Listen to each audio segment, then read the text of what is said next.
امریکا د اشرف غنی بریا ومنله. تازه امریکایانو ورکس ویلي او د عبدالله غبرګون څه دی؟ ګرانو لیدونکو السلام علیکم. د افغان سولې لپاره د امریکا ځانګړي استازي زلمي خلیلزاد د افغان ټاکنو په اړه په تازه دریو بېلابېلو ټویټونو کې څرګندونې کړې دي او په یوه ټویټ پیغام کې ویلي چې ولسمشر غني د افغانستان ټاکنې ګټلې دي او یا د پروسه نوره پای ته رسېدلې ده. خلیلزاد په خپل لومړني ټویټ کې لیکلي د ولسمشر غني له دې پرېکړې چې د لوړې مراسم یې د مارچ تر 9 نیټې ځنډولې هرکلی کوم. هغه په دوهم ټویټ کې لیکلي چې دا به د لا زیاتو مشورو زمینه برابره کړي تر څو د افغانستان او د خلکو ګټې پکې منعکس او خوندي شي.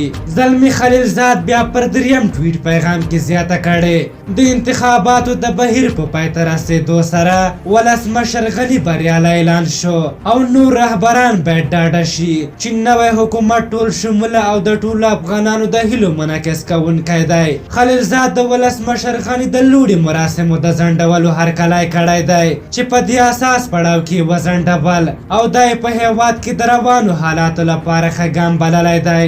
دغه راز تېر ماښام د امریکا د بهرنیو چارو وزارت هم د اشرف غني بریا تایید کړې. د دوی لخوا په خپره شوې خبرپاڼه کې راغلي د ولسمشر غني د بریا اعلان تاییدوي او له ارګ څخه یې مننه کړې ده چې د ولسمشرۍ د لوړې مراسم یې وځنډول. اعلامیې همداراز عبدالله ته په اشارې د موازي حرکاتو د درېدو غوښتنه کړې او ویلي دي چې دا کارونه له قانون سره په ټکر کې دي او ملي حاکمیت او قانون زیانمنوي او باید ډډه ترې وشي. په هر حال تازه ولسمشرۍ ماڼۍ هم د لوړې له ځنډېدو خبر ورکړی او ویلي دي چې د کب تر 19 نیټې د لوړې مراسم ځنډولي او بلخوا عبدالله هم له خپل موازي حرکتو لاس اخیستی او ویلي دي چې نور والیان نه معرفي کوي او د سولې په پروسه باندې به فوکس کوي. په هر حال ټاکل شوي چې راتلونکي شنبه د امریکا او طالبانو ترمنځ د سولې تړون لاسلیک شي چې وروسته به بین الافغاني مذاکرات شروع شي.